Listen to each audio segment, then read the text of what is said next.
Assalamualaikum warahmatullahi wabarakatuh. Pada kesempatan kali ini saya akan menjelaskan mengenai apa itu kolom dan balok.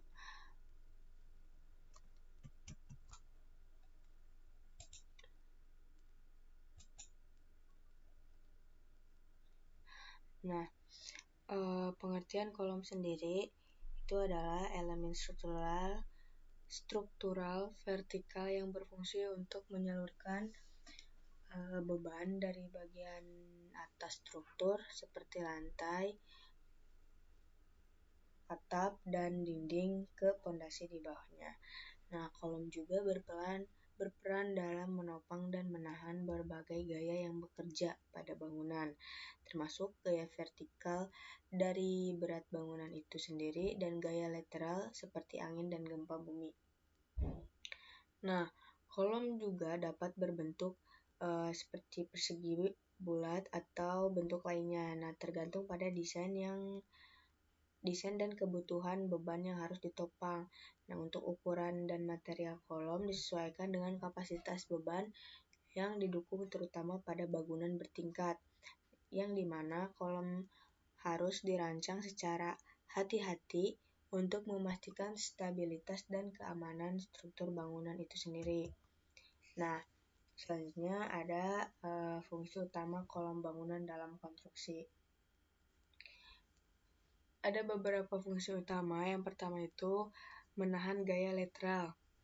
Kolom membantu menahan tekanan horizontal yang berasal dari angin atau gempa bumi dan menjaga bangunan tetap stabil serta aman dalam situasi tertentu.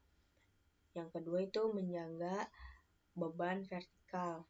Salah satu fungsi utama kolom adalah menyalurkan beban dari struktur atas seperti lantai atap ke pondasi di bawah sehingga bangunan tetap kokoh. Nah, yang ketiga, mengatur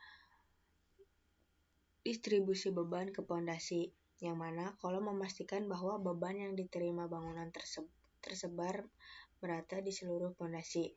Hal ini menghindari kerusakan akibat konsentrasi beban di satu titik. Nah, yang keempat, komponen kunci dalam gedung bertingkat.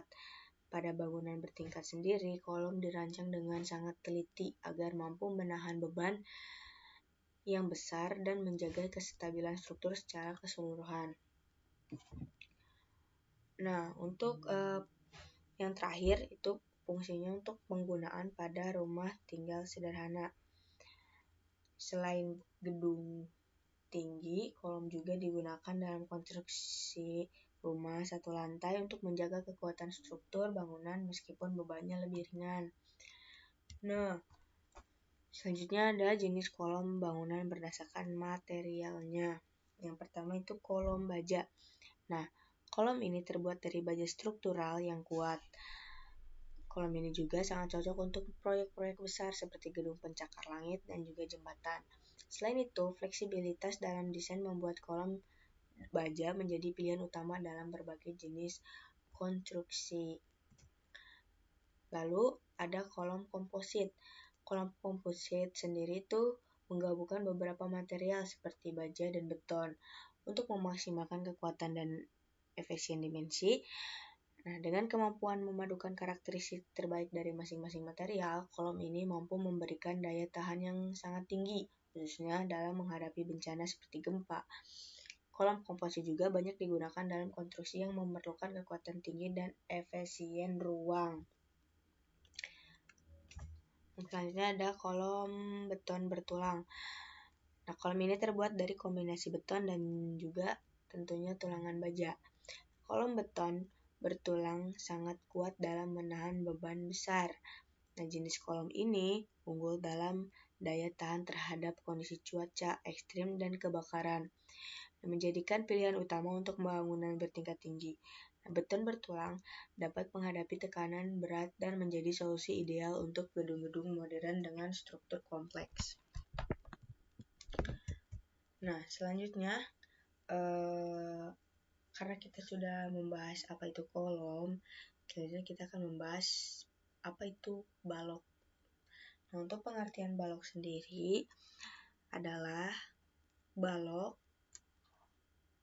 merupakan elemen struktur horizontal atau mendatar yang kaku, dirancang untuk menanggung beban dari lantai, dinding, atau atap dan mentransfer ke kolom. Nah, selanjutnya fungsi balok dalam konstruksi. Fungsi utama balok sendiri adalah untuk menahan pembengkokan dalam mentransfer beban. Semua beban dari lantai atap, dinding, ditransfer ke balok yang kemudian mendistribusikan beban ini ke kolom dan fondasi. Nah, prinsip ini memastikan bahwa gaya distribusi secara merata di seluruh struktur, serta mengurangi resiko deformasi atau penurunan di bawah beban berat. Lalu, selain menahan beban internal, balok juga memiliki peran penting dalam menahan dampak eksternal seperti angin, getaran, dan juga benturan. Balok juga membantu menjaga bentuk dan kekuatan struktur, membentuk kerangka yang kuat yang meminimalkan keretakan, pelengkungan, atau kestabilan seiring berjalannya waktu. Nah, yang selanjutnya ada jenis-jenis balok berdasarkan klasifikasi. Klasifikasi berdasarkan fungsi. Yang pertama, balok utama. Dirancang untuk menjangkau antar kolom, dinding, fondasi kolom. Biasanya ditempatkan secara horizontal atau longitudinal dan berfungsi sebagai komponen penyangga beban utama dan struktur. Nah, untuk balok sekunder sendiri bertumpu pada balok utama atau anggota pembekukan dan torsi lainnya, tapi tidak langsung pada puncak kolom atau anggota kompresi. Nah, sistem balok sekunder biasanya digunakan untuk mendukung balkon, kamar mandi, atau lantai bawah. Nah, mungkin itu saja pemaparan yang bisa saya sampaikan. Wassalamualaikum warahmatullahi wabarakatuh.